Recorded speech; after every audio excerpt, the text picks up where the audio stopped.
Bro, imagine weeks of Percocet withdrawal, you motherfucker. That also sounds like shit.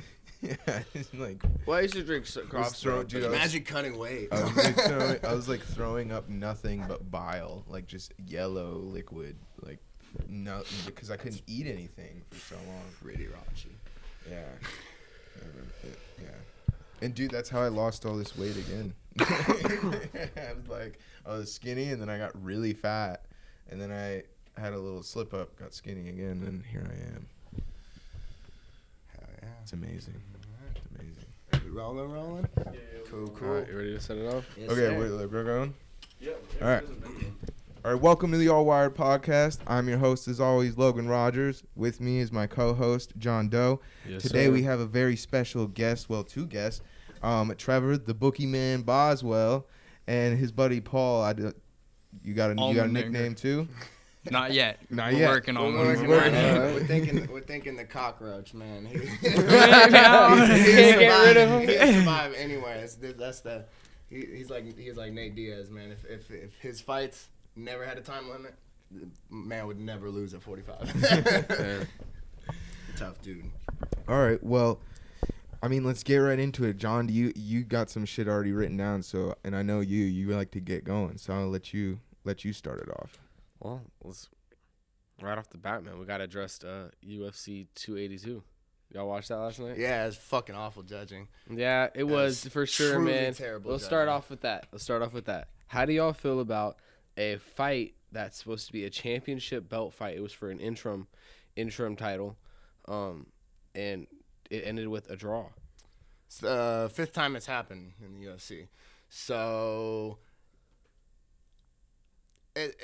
that last night seemed, I don't know if it was off. I hate believing that things are fixed, but definitely that one wasn't as questionable as the Patty fight.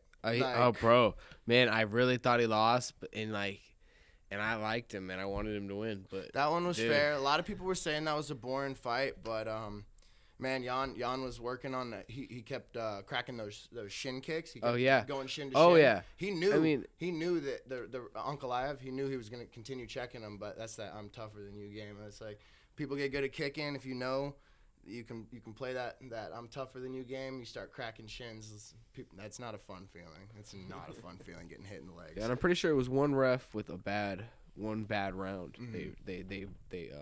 They judged and voted, and that caused a draw for an interim title fight, dude. Yeah. No, the way I look at that is I seen Jan Blachowicz that the first 2 rounds seemed like it went Jan's way, and then the third one was in question, but I think it was a 10-9 Ankalaev. But Ankalaev was, I think the first 2 were 10-9, 10-9 for Jan, but the last 2 were 10-8, 10-8s for Ankalaev. So I would have called that fight I would have for said that was Ankalaev. Especially the fifth round. Fifth round was definitely a 10. Patty got his ass beat for 3 rounds by Jared Gordon, and I thought Patty was gonna win. I think. Did you see when he broke his foot? Did you see the strike, the kick he threw?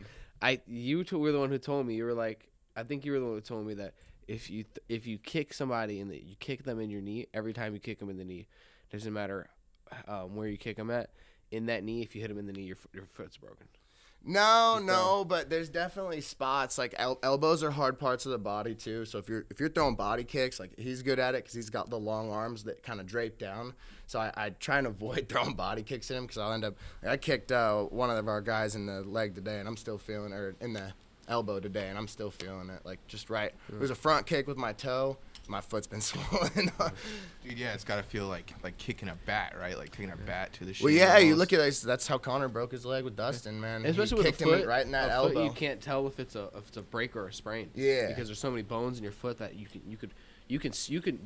definitely hurt. You can hurt your foot and sprain it worse than you can break it because you can sprain and stretch out and move 5-6 different bones.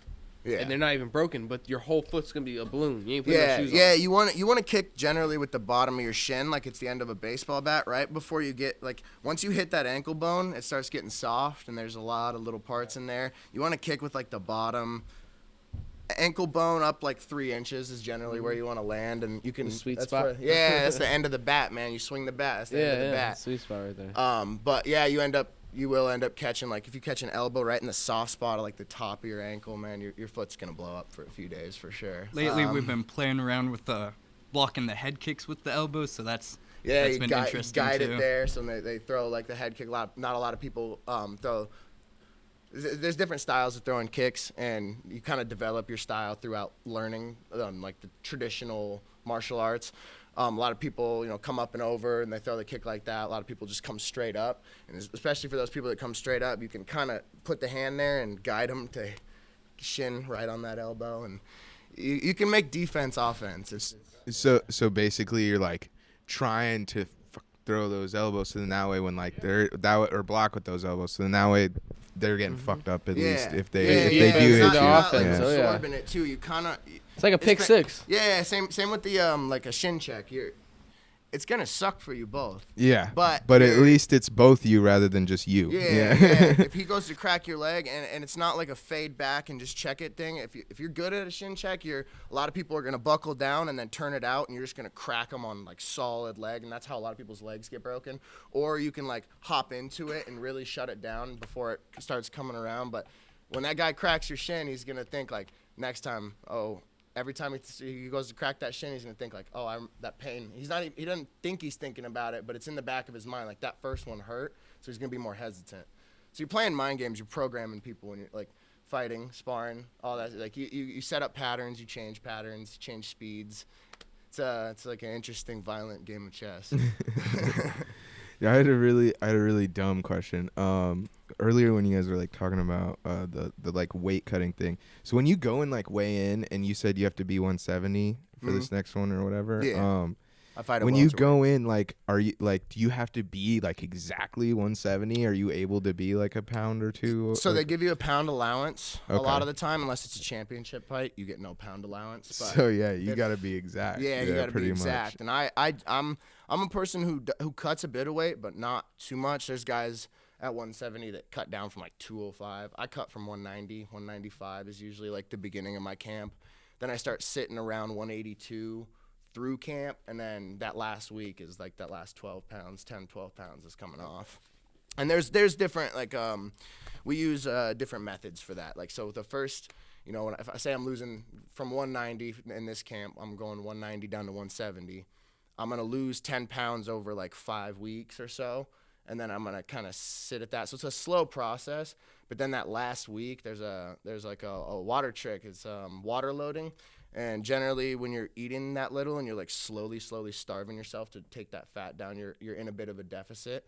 You are, we put a lot of salt on everything, salt on water, pink Himalayan salt, and your body's getting used to like holding as much water as it's in there for a while. So you're up on salt.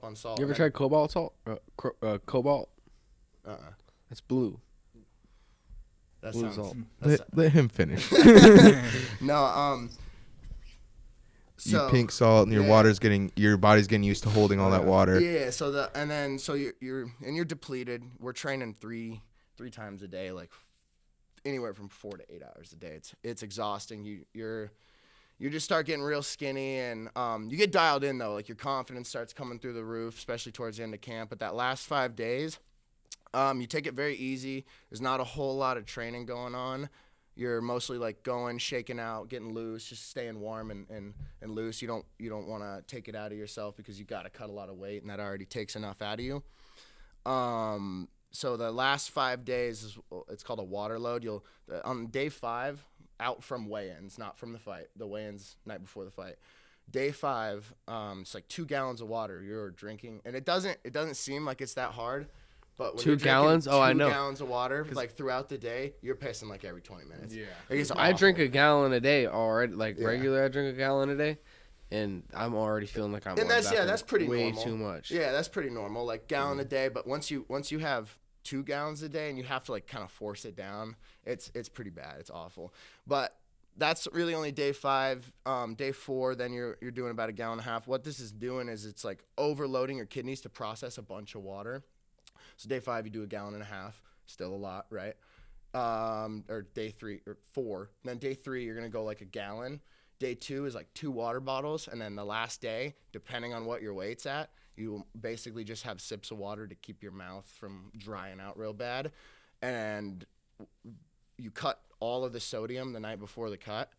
And so since your body's been holding the water and processing a shit ton of water, it's used to that. It's kind of in that mode. But then you just kind of take everything out of it, and your body just gets rid of water like crazy. Like, we'll do... He cuts weight a little harder. He doesn't sweat as much as I do. I'm one of those dudes that, like, I make the shit. Like, the gym floors is all gross when I'm training. When we're sparring, he's just raining on us. It's bad. It's bad. I'm always, like, I've always been just super sweaty, but it makes it easier for me to cut weight. So to find a partner during cut week.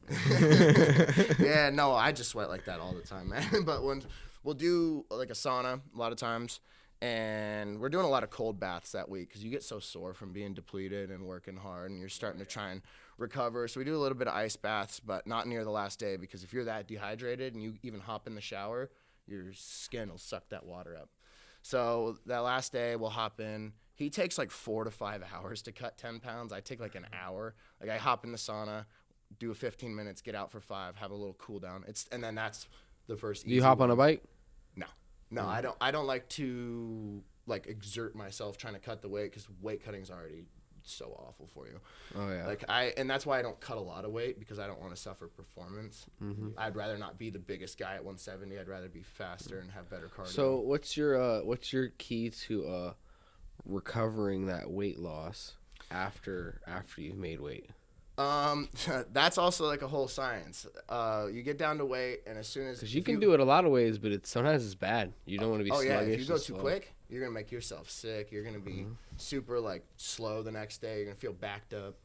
What I like to do, everybody kind of forms a different thing. Generally, and we've kind of went off this with both of our fights the last few times, is we'll cut the weight. And then afterwards, you start slowly sipping on a drink that we do, like, we put Pedialyte in there, a little bit of that pink salt, that Himalayan pink salt. We'll throw coconut water in, and is that all we usually put in there? Shit, at that point, you damn near making a margarita. Then a little bit of water, but all that stuff's going to blow you back up in water, but you slowly sip on it because you will get sick. You start slowly sipping on that. About an hour after you start sipping on that, you can eat something, and you generally want to eat something small that's easily digestible. So that's when you can kind of eat like shit. Like, some guys are, like, bad about it. They'll go eat pizza, and that cheese just, like, messes you up. No, and this is a trick I got from my coach. Shout out to Jeff Nielsen. He likes green curry, like green chicken curry before bed. Yeah, and I've eat heard like 2 that. meals after the weigh-ins before bed. And it's very easily digestible. It's not hard on your stomach. It doesn't back you up. Like, you wake up, shit it out.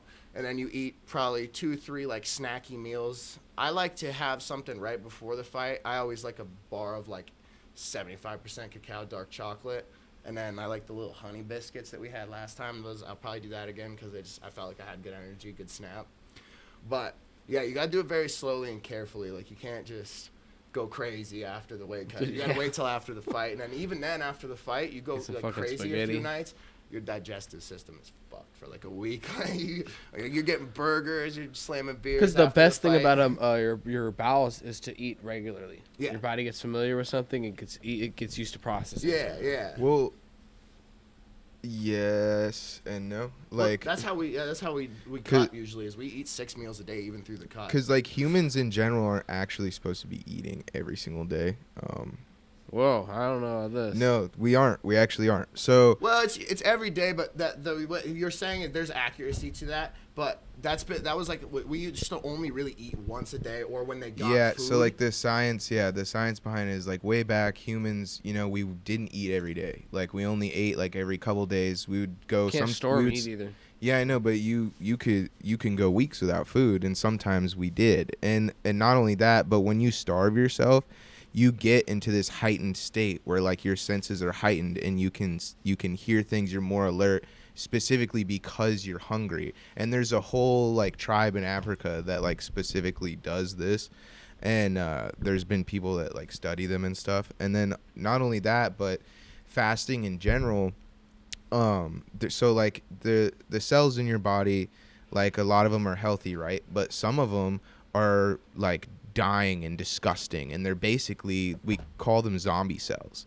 And those zombie cells, every time you eat, release more toxins because they get powered by that food, which those toxins go out, they get on the other cells, create more zombie cells. So when you fast, you end up taking the power away from all those zombie cells, and they end up dying out.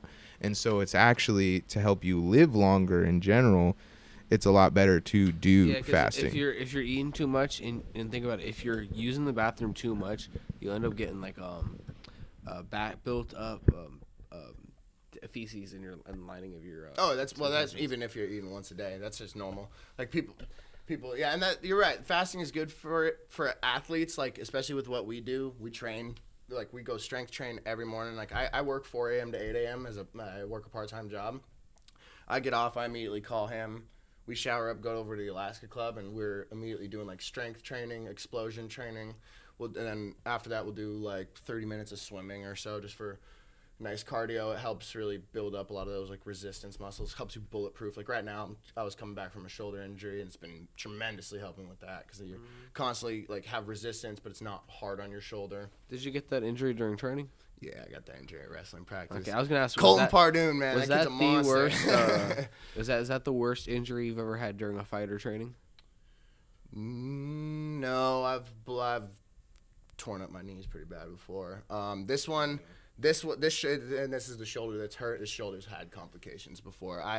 My very first pro fight, I had the kid lined up on the cage, and I threw like a big elbow over the top, and he ducked it, and I like threw my arm out of the socket, and I had to pop it back in. It wasn't all the way out, but it like popped out, and I kind of jolted it back in, and we kept fighting. But yeah, no, I've had complications before. I'm generally pretty healthy. I try and bulletproof stuff as much as I can. A lot of it's warming up and stretching. And I learned that lesson because I didn't used to forever. Oh, and then you do jiu-jitsu? Oh yeah. I know you're. You're pretty good at jiu-jitsu, aren't you? That's another thing to take your knees out. Yeah. So you gotta warm up, man. It's like that stretching. So you went to Seattle for a tournament?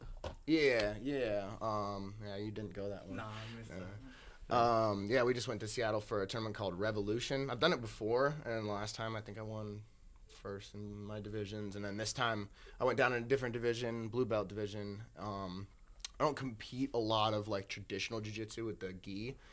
A lot of like I used to love gi. I still love gi. But it's almost an entirely different sport. We train a lot more no gi because it's more centered around MMA. The gi you have like the lapel and shit. And you think Ryan Gordon's the best if he was Gordon in gi? Ryan? Yeah, Gordon Ryan. Yeah. You think he's the best in gi?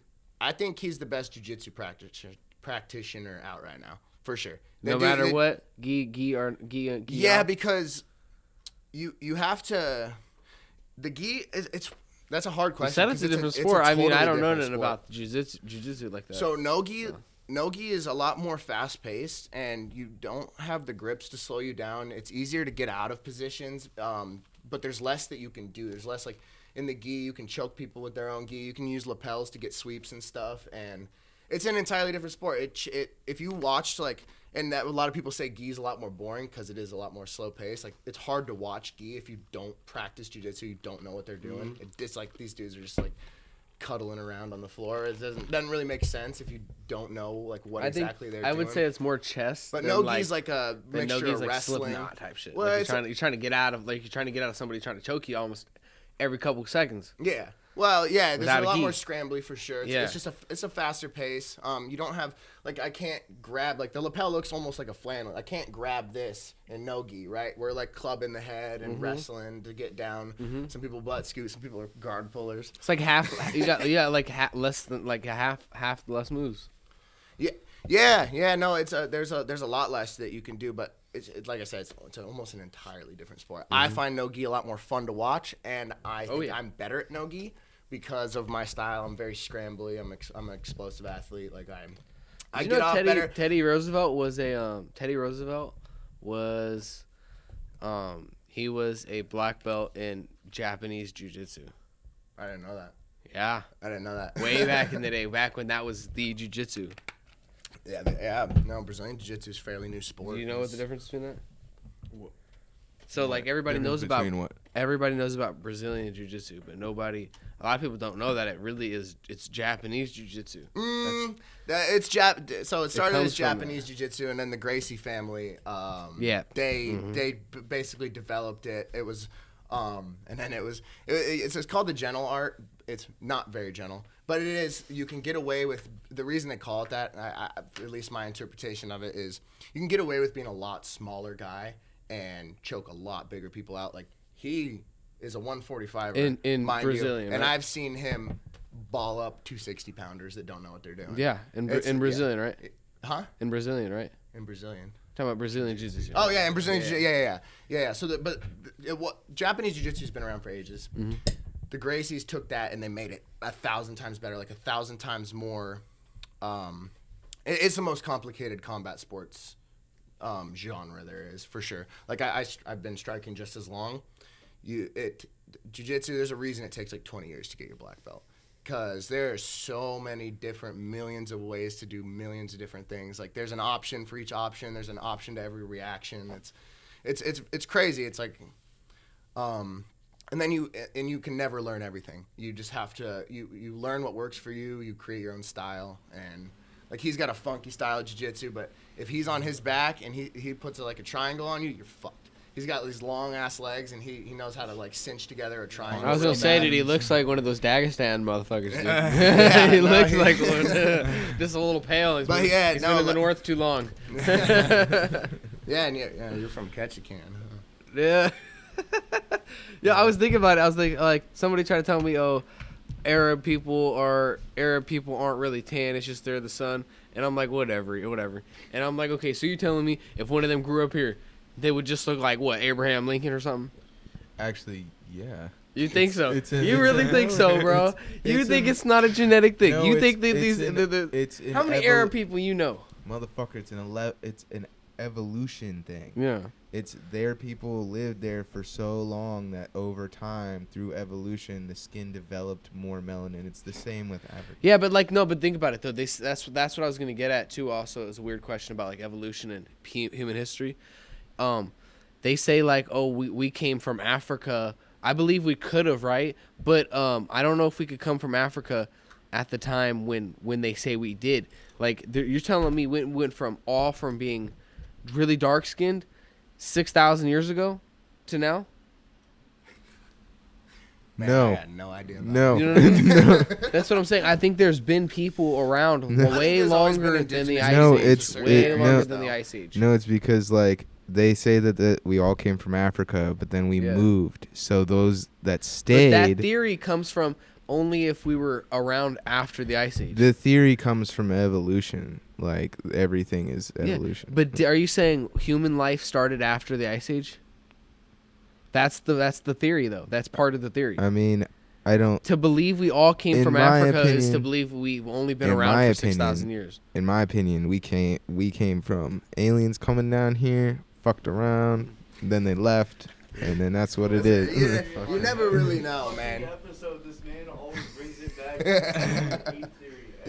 Dude, hey man, I like that theory though, but it's he tried not to say it. I try not to worry myself with it too much, because what this you mean? life is way too confusing. You tried not to say like you're gonna say either. You're trying like I don't know whether to say monkeys or apes. No, I said stone ape, and you were like, "But monkeys," or I said stone monkey or something. You're like, "Monkeys and apes are different," and I'm like, "Who fucking cares? They're the same fucking thing. Like it's basically the same thing." God damn it.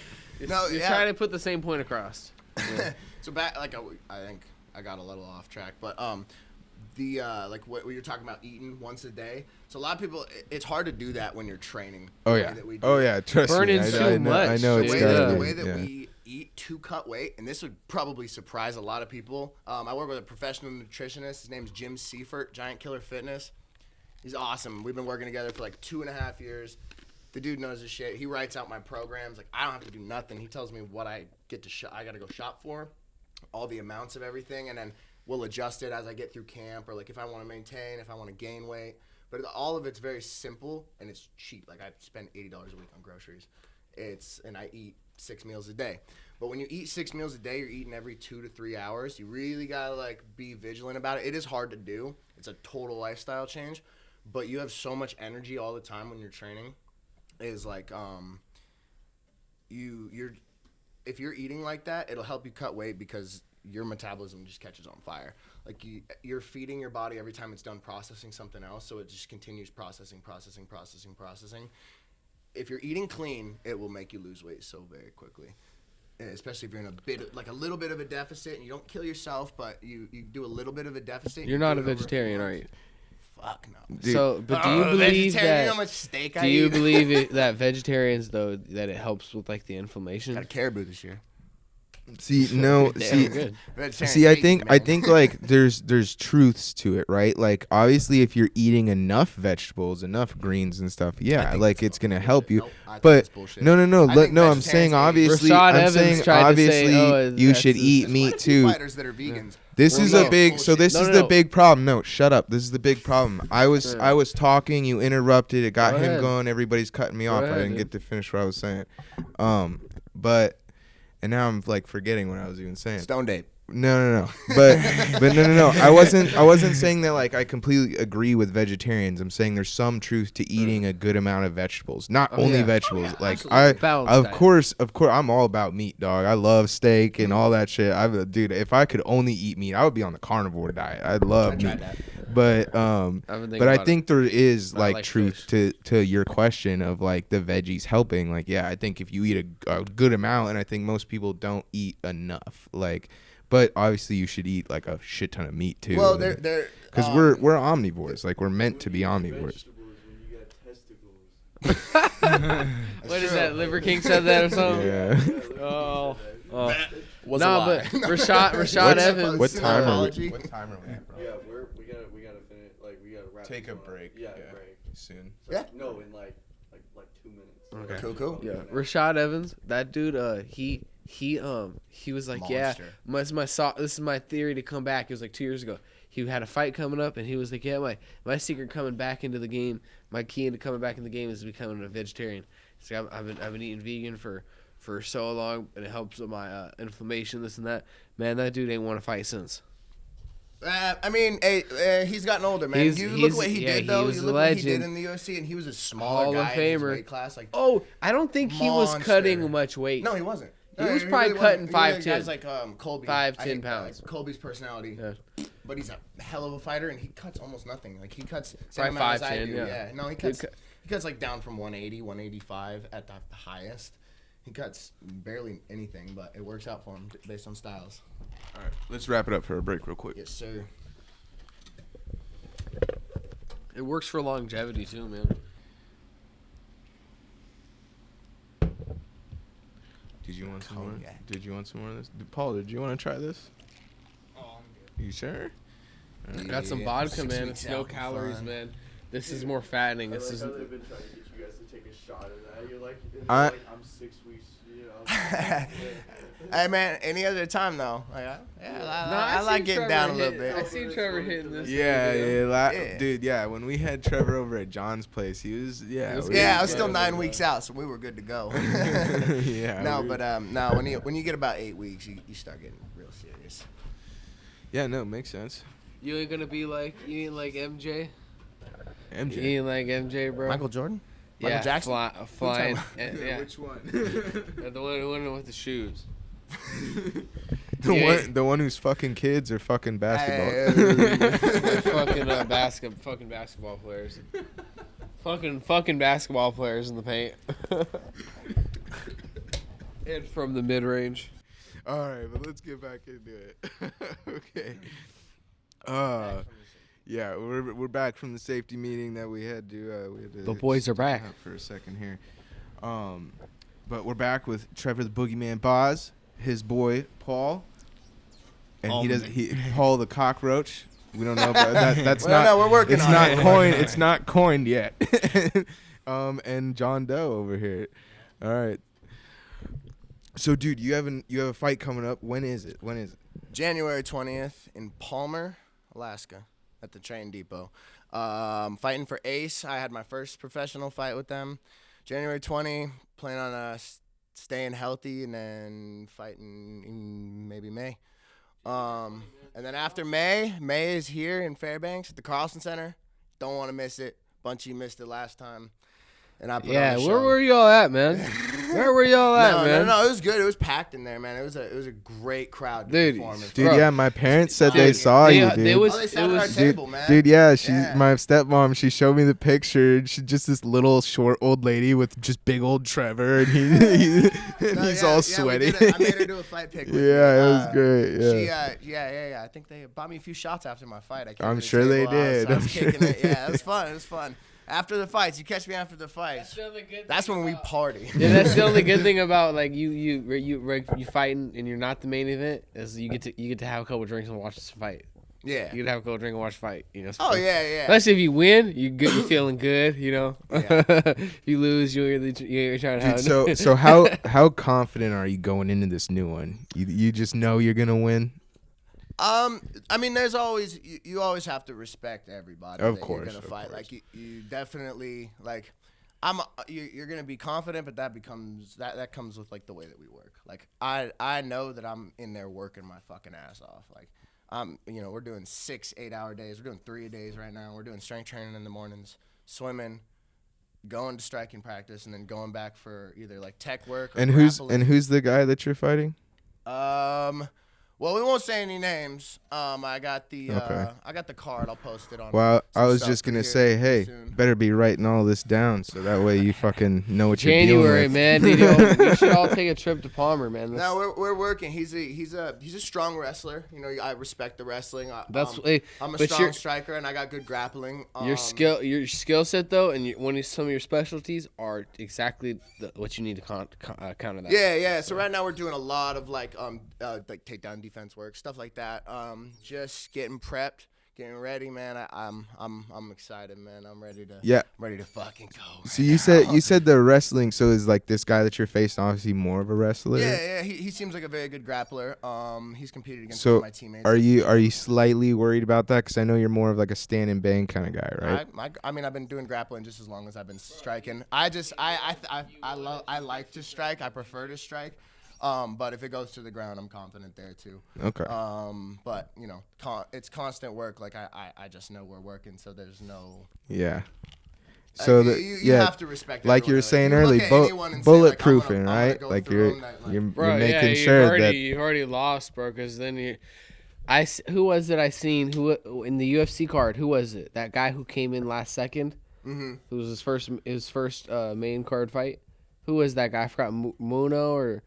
You know what I'm talking about? The bald dude. 282. Oh, like last night. Okay. Which one? What was his name? Fight? Muno? Oh, Morano? Yeah. Bro, dude, he really was, he was that close to fucking ending that guy's night, putting that guy to slide. He's a very good counter striker.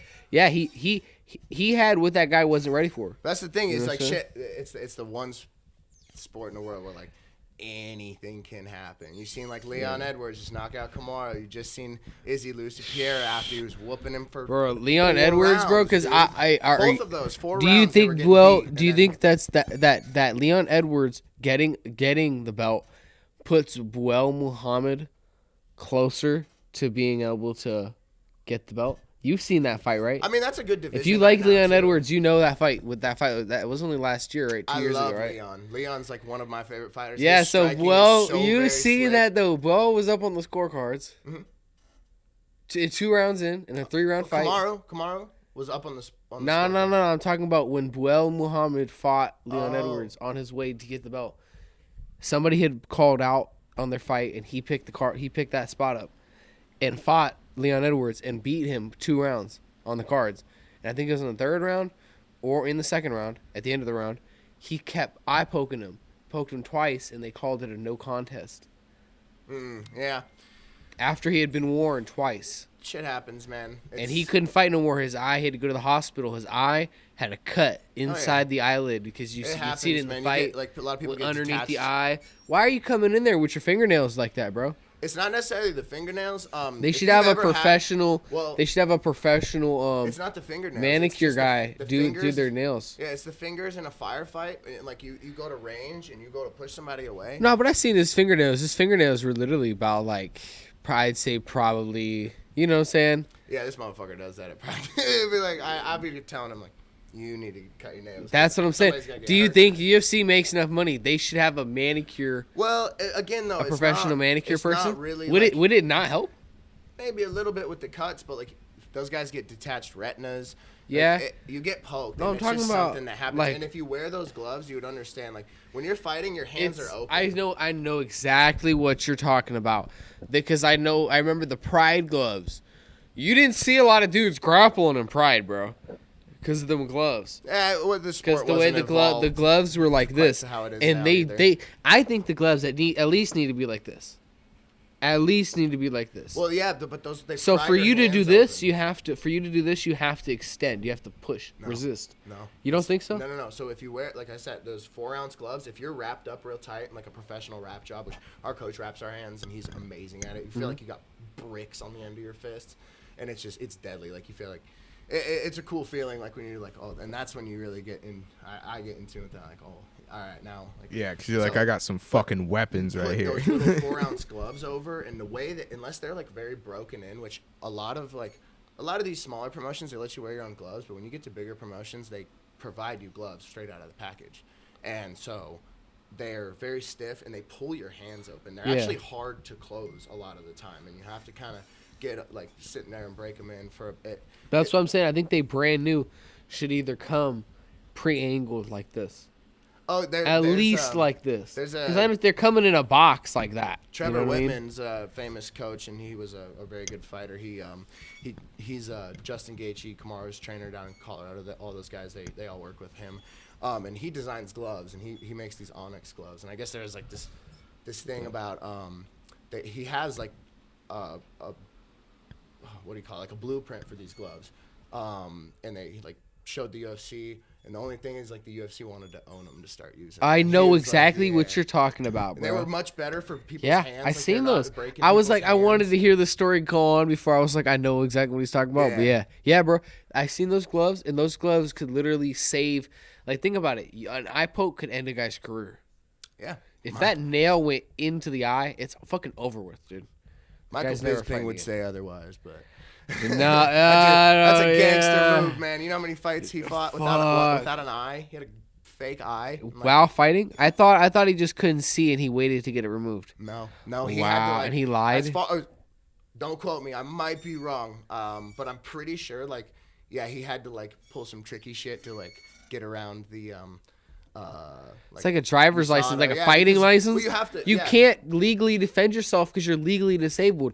If you're at a working age, you could get a goddamn disability check. Yeah. Well, if you get like when you get up there and there's like big things watching over the sport and like agencies and stuff, is like physicals. They will suspend you for 6 months after you get really badly knocked out. Like they won't book a fight for you for a while just to let you because you can't brain damage, man. That's a serious thing.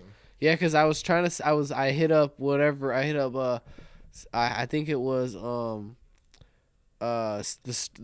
hard as a rock or stone.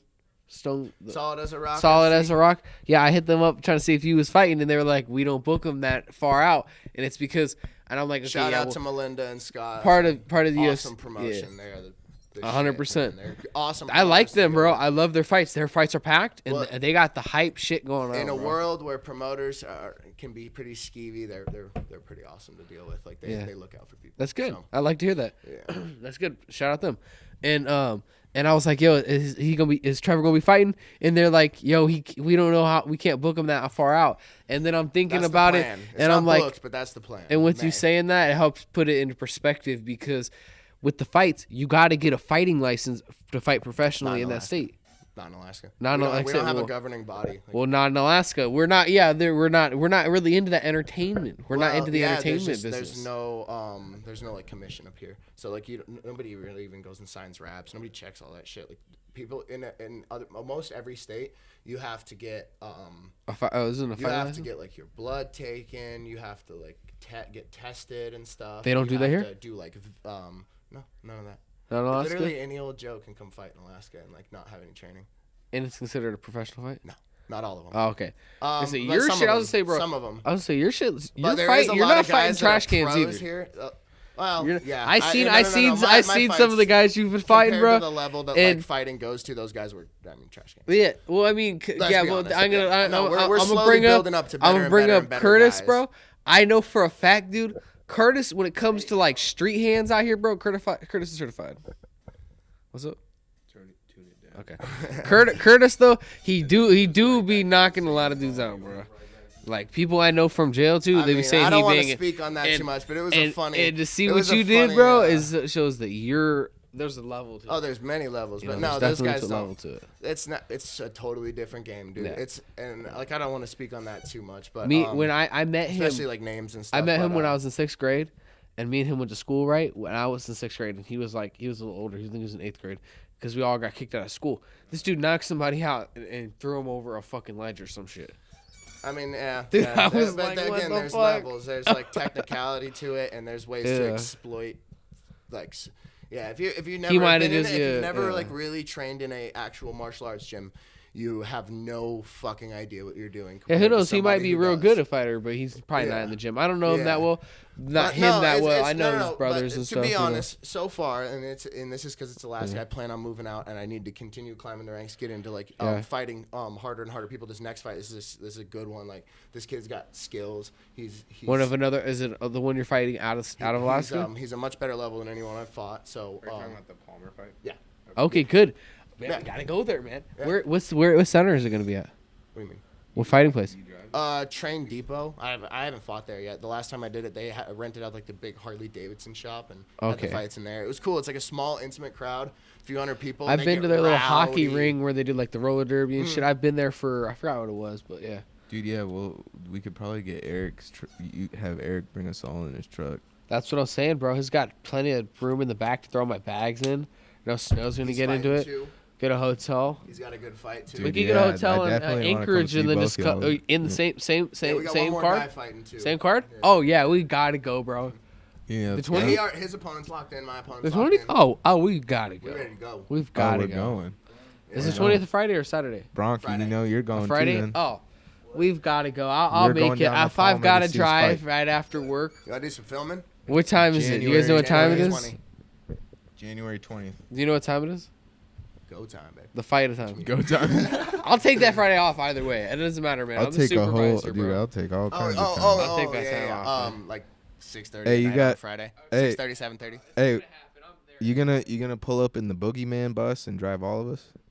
No, we go down a few days early. You telling me you don't got a bus? We gotta go cut the weight down there. You telling me you don't got a bus? I don't got a bus, man. You don't got a bus yet? Broke still. A sprinter van. Where's the sprinter van? I got quite a few more fights before I start dipping into we gotta get the boogeyman bus going. I gotta continue building the resume. Dude, yeah.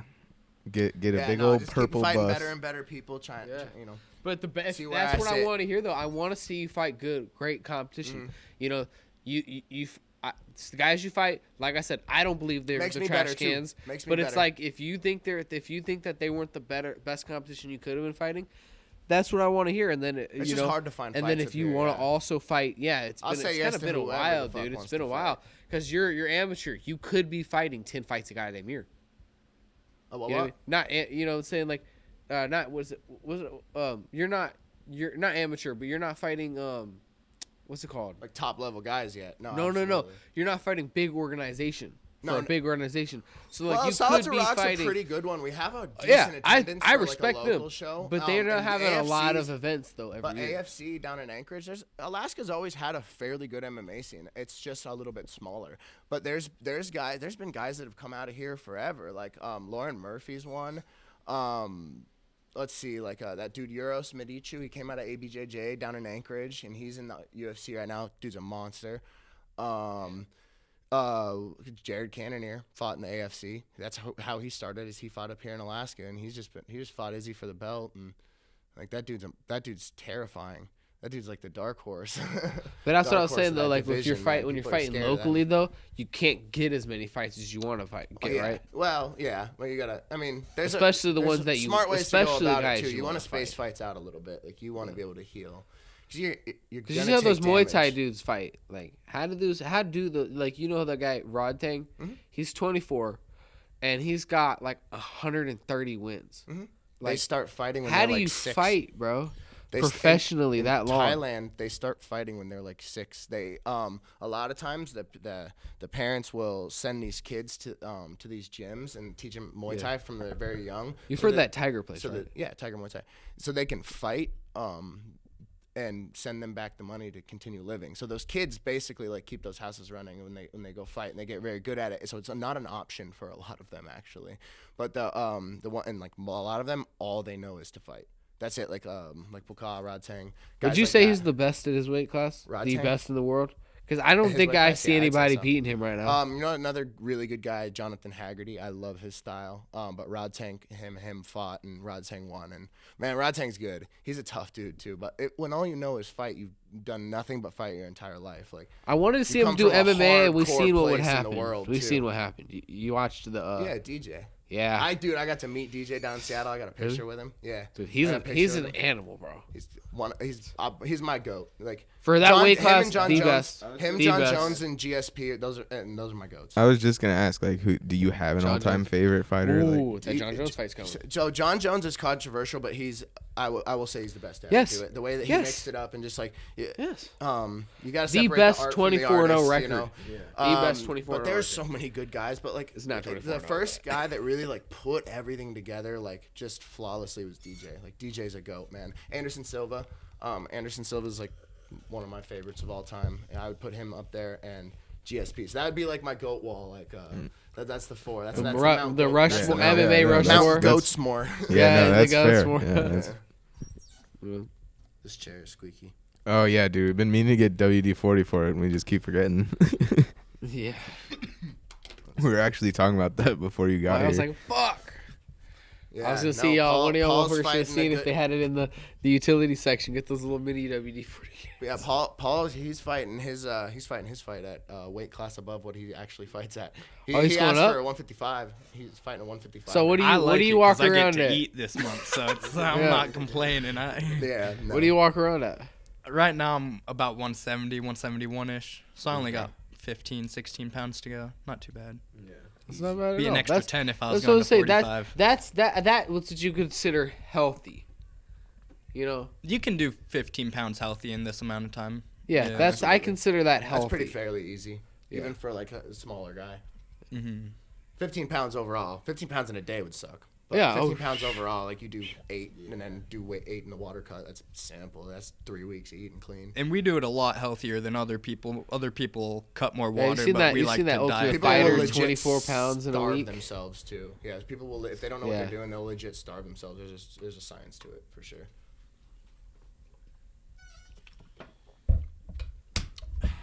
Dude, fucking, I don't think Eric's gonna be showing up. That's all right. We'll do another pod for sure. Yeah, dude. Yeah. Yeah, no, but I'm excited to watch him fight. I'm excited. I get more nervous for my homies. Is this the first time you're getting to see him do like an actual fight in an arena or? Oh no, I watched him. He's been in my corner twice. Yeah. Oh, okay. So what's your record right now? For MMA 1-0. I've just had one MMA fight. Yeah. Okay. But then you have kickboxing, which he knocked the dude out in a minute 5 seconds. Yeah, Muay Thai. He put a jab right through the kid's back of his throat, basically. Jesus Christ. And then that last kid, he fucked up pretty quick too. And the kid was supposed to be a pretty fairly good challenge, and when they ended up on the ground, Paul locked up a triangle. Hell yeah. Kid tapped quick. He was a little shit talker. You know what happened? This little motherfucker. He was shit talking all way in. So they were acting all cocky. And then so I'm in Paul's corner, along with my coach and one of the people that has come out of our gym. She's a fucking badass, Cody. And we were in Paul's corner, and this kid, Paul choked this kid out in like a minute 25. And so I was sitting I was talking my shit. I was in the back of the cage. I was sitting there in the corner. He's right there. Like they dropped right in front of us.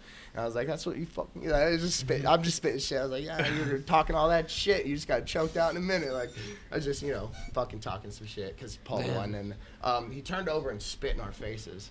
Yeah, that was there at the Carlton Center. Yeah, I was there, man. Poor sportsmanship, but I was also talking my shit. And I seen the way he was acting with his brother when his brother was fighting. That shit was lame. Yeah, they kind of put on an act. They just. Yeah. No, it's everybody got a different. His brother different ain't as style bad as and him. different His brother ain't personality, as you know. bad as him. They but were it is they what were it is. they're good fighters, man. They're both very good, talented strikers. Like Good yeah. but Paul was the better man that night, and we trained for that. And Paul worked his ass off all through camp, cut the weight perfect. Hell yeah. Dude, speaking of, him being like new and everything, kind of you guys still getting out there. Let everybody know where everybody can find you guys at. Like, We've been trying to get Paul better about the social media. You can follow my Instagram, the boogeyman_MMA. Let me know if you want some merch. You can hit me up in the DMs. I'll give you the link. Order some merch, some of the Boogeyman merch, and then you can plug your shit. Just on Instagram at Allmendinger. okay. You want to spell that out? Yeah, you want to spell it? Yeah. That's Paulmendinger. Alrighty, Yes, great. sir. And you Alright. can come watch us fight next month in Palmer or in May at the Carlson Center. We're going to blow the fucking roof off that sucker again. And you can follow the podcast. Don't forget to like, share, comment, subscribe. I follow WiredFilmz, Allwired Pod across all platforms, basically. WiredFilmz across all platforms. Coming soon will be all that across all platforms. And then after that, well, I mean, what you got to plug? Shoot, man. I mean, you can follow me, VLone Wavy. Well, you can hit me up at is John Doe ISS John Doe. Ain't the Doe got a couple Sir. extras in there too? Just Doe. Just Doe. Yes, sir. Yes, sir. Just Doe. All right. All Awesome, right. man. Thank you guys for watching. very much. Don't forget to like, comment, subscribe, and share.